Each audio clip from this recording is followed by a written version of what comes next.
Halo teman sekalian dimanapun berada, ketemu lagi sama Mbak Eka di kelas psikologi. Oke teman-teman sekalian, apa kabar semuanya? Mbak Eka berharap semoga teman-teman dimanapun berada tetap dalam kondisi sehat walafiat dan gak kurang satu apapun.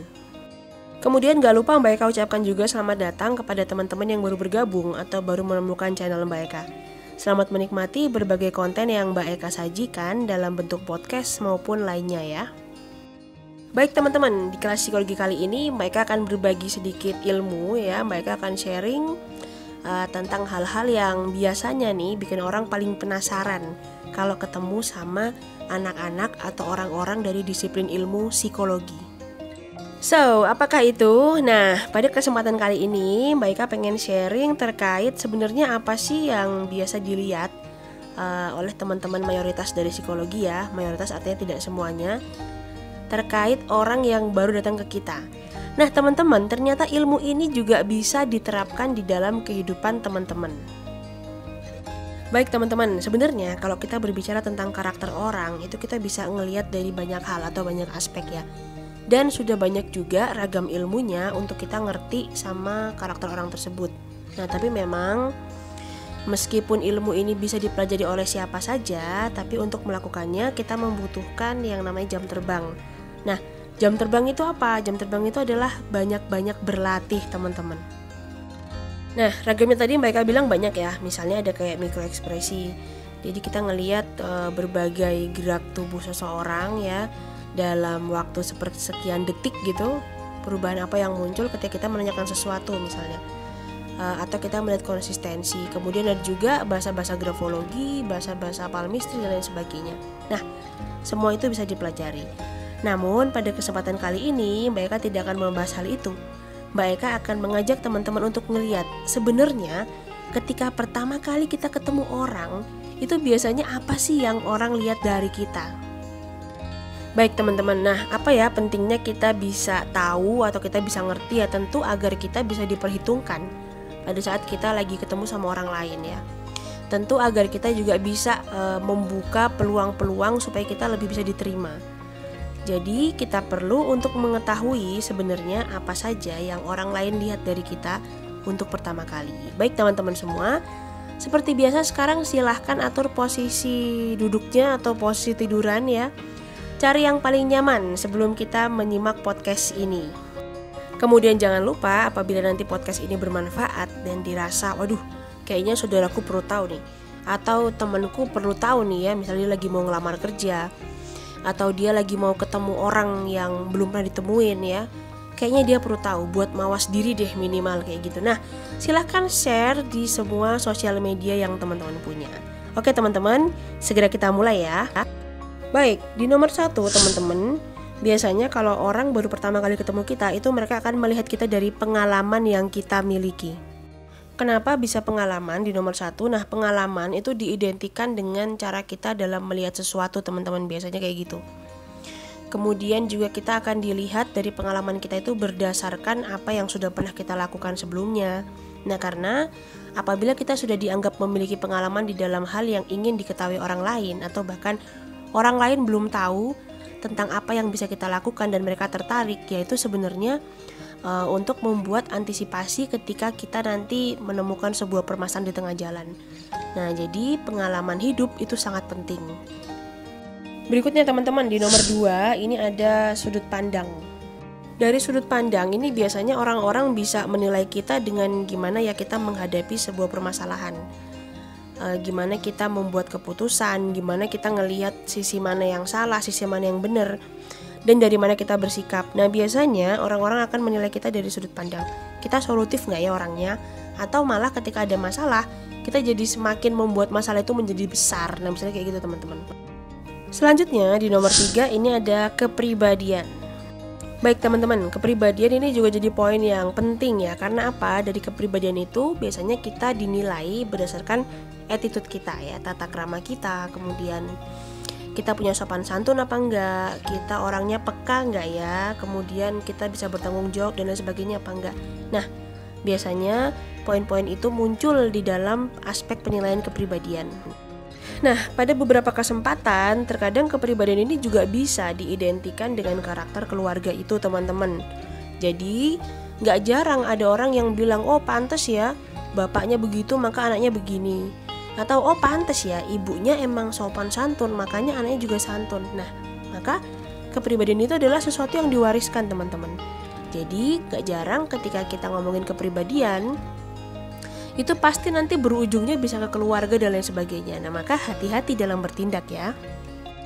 Kemudian di nomor 4, yang orang lain lihat dari kita itu biasanya terkait dengan kreativitas kita teman-teman. Nah, kreativitas ini muncul biasanya identik dengan orang-orang yang punya inisiatif tinggi. Ya, jadi misalnya dia lagi di sebuah tempat ya, misalnya di kafe gitu. Kemudian ada satu temennya yang datang tapi nggak ada kursi. Ya, dia segera punya inisiatif untuk bantu cariin. Yang paling simpel begitu teman-teman. Nah, namun di berbagai pekerjaan yang lain itu banyak banget orang-orang yang memiliki kreativitas ternyata mendapatkan posisi dan tempat yang sangat baik, terutama diperhitungkan. Berikutnya di nomor 5, ini memiliki tujuan hidup yang jelas. Pada saat seseorang sudah memiliki tujuan hidup yang jelas, maka biasanya mereka itu adalah orang-orang yang bisa punya kepribadian tangguh. Jadi nggak gampang terpengaruh sama orang lain, kemudian juga tidak gampang menyerah dan lain sebagainya, karena mereka punya goal-goal yang harus mereka capai. Dan mereka tahu, oh ternyata di hari ini, di bulan ini atau di tahun ini aku udah mengalami peningkatan. Tapi nggak menutup kemungkinan ternyata kemarin aku downgrade. Nah, jadi mereka adalah orang-orang yang sadar betul terkait apa yang sedang mereka lakukan. Lalu di nomor 6 teman-teman, yang orang lain dari kita itu adalah hobi dan potensi-potensi yang kita miliki. Contohnya nih saat ini ya, situasi sekarang, teman-teman bisa ngelihat gap antar generasi itu kan jauh banget ya. Terutama generasi misalnya 70, 80 ya, kemudian dengan generasi 90-an dan lain sebagainya sampai ke bawah itu gapnya lumayan jauh. Nah, namun generasi tersebut ternyata bukan mana yang terbaik, mana yang paling buruk ya, ternyata mereka saling melengkapi. Misalnya nih, ada generasi tahun 70-80 yang misalnya mereka pengen bikin konten kreator ya, cari konten kreator, mereka pengen bikin usaha atau bikin kegiatan yang membutuhkan IT dan lain sebagainya. Nah, biasanya orang itu akan ngelihat dari hobi sama potensi. Hobinya apa sih dia nih? Oh, hobinya utak-atik main kamera misalnya. Kemudian potensi besarnya dia apa? Oh, dia kalau cari angle ya, sudut pandang itu dia bisa bagus. Atau dia jago di IT, dia ngerti perangkat komputer, piranti-piranti komputer. Nah, biasanya orang-orang itu akan ngelihat kita dari hobi dan potensi kita dari sisi yang seperti itu. Itu hanya salah satu contoh ya, masih banyak contoh yang lain. Jadi untuk kita semua dimanapun berada yang masih belum menemukan hobi atau passion kita, nah segeralah kita cari ya. Karena saat ini adalah saatnya kita menggali diri, mumpung kita sering di rumah terus nih ya. Kita gali potensi kita cari potensi kita. Siapa tahu itu mendatangkan rezeki atau pintu pekerjaan baru buat kita ya di masa yang serba nggak menentu ini teman-teman. Berikutnya teman-teman, di nomor 7 yang orang lain lihat dari kita itu biasanya adalah terkait karakter positif dan karakter negatif yang kita punya.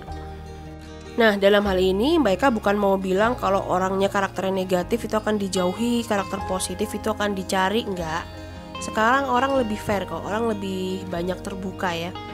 Sudah lebih banyak orang-orang yang Mbak Eka kenal itu mereka open mind ya. Jadi ya mereka akan mencari orang-orang yang pada saat ini sesuai dengan kebutuhan mereka. Kira-kira gitu teman-teman. Bisa jadi saat ini mereka nggak berteman, kemudian suatu saat ternyata butuh nih, wah jadi temenan. Ya nggak ada masalah. Nah, cuman yang perlu kita waspadai atau kita mulai reduksi, dikurangin itu adalah memilih untuk tidak berteman karena sesuatu yang ya sebenarnya nggak penting untuk dibahas ya, misalnya beda pendapat dan lain sebagainya. Jadi semua berteman baik, jadi pada saat kita butuh yang A kita bisa ke A, kita butuh yang B kita bisa ke B, kita butuh yang C kita bisa ke C gitu ya. Nah sekarang sepemahaman baiknya tuh udah nggak zaman lagi yang namanya kita bersaing teman-teman ya. Jadi mari bersama-sama kita saling merangkul, saling membantu ya, saling membutuhkan untuk mencapai tujuan kita masing-masing. Nah caranya kayak gitu kalau saat ini. Baik teman-teman semua, itu tadi 7 hal yang biasanya orang lihat dari kita pada saat pertama kali ketemu. Oke, sesi podcast Kelas Psikologi kali ini sudah selesai. Semoga ada hal positif yang bisa teman-teman ambil dari apa yang Mbak Eka sharingkan ya. Kemudian, kalau teman-teman masih punya masukan atau punya pandangan lain terkait Mbak Eka, ada loh hal lain yang belum disebutin sama Mbak Eka, langsung aja tulis di kolom komentar. Kita nggak akan tahu ya, apa yang kita sharingkan, apa yang kita tulis, mungkin belum berguna di saat ini. Tapi ketika suatu saat nanti orang-orang ngeliat dan dia terinspirasi, ya betapa senangnya hati kita kan, kita bisa ngerubah orang lain menjadi lebih baik misalnya ya, dengan apa yang kita sharingkan hari ini. Baik teman-teman semua, terima kasih banyak untuk yang sudah menyimak podcast ini sampai selesai. Mbak Eka juga ucapkan terima kasih kepada teman-teman yang baru bergabung dan sudah bersedia untuk menyimak kelas psikologi kali ini. Baik, jangan lupa share di semua media sosial yang teman-teman pakai, karena semakin banyak orang yang belajar psikologi, artinya kita akan hidup di tempat yang nyaman karena semua orangnya berkesehatan mental, ya. Nah, kepada generasi muda lah masa tua kita besok akan dititipkan teman-teman. Jadi jangan ragu untuk menyadarkan anak-anak kita yang masih muda atau bahkan mendidik anak-anak kita yang dari kecil, masih kecil-kecil itu sudah bisa diajarin psikologi ya.